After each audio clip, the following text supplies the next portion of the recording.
ఉందా తమ్ముళ్ళు? ఈరోజు విదేశ విద్య ఉందా అని అడుగుతున్నా. రంజాన్ తోఫా ఉందని అడుగుతున్నా. చంద్రన్న బీమా ఉందని అడుగుతున్నా. పేద పిల్లల కోసం ఎన్నో కార్యక్రమాలు తీస్తే అన్ని కూడా పోయే పరిస్థితి వచ్చింది. కాబట్టి ఎప్పుడు కూడా బటన్ నొక్కితే అభివృద్ధి జరగదు. బటన్ నొక్కడానికి ముఖ్యమంత్రి అవసరం లేదు.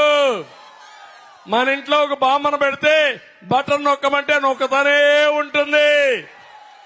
అవునా కాదా? ఉద్యోగాలు ఇవ్వడానికి ముఖ్యమంత్రి కావాలి. రోడ్లు వేయడానికి ముఖ్యమంత్రి కావాలి. వ్యవసాయ రంగాన్ని అభివృద్ధి చేయడానికి ముఖ్యమంత్రి కావాలి. కరెంటు కొరతలు లేకుండా కరెంట్ ఇవ్వడానికి ముఖ్యమంత్రి కావాలి.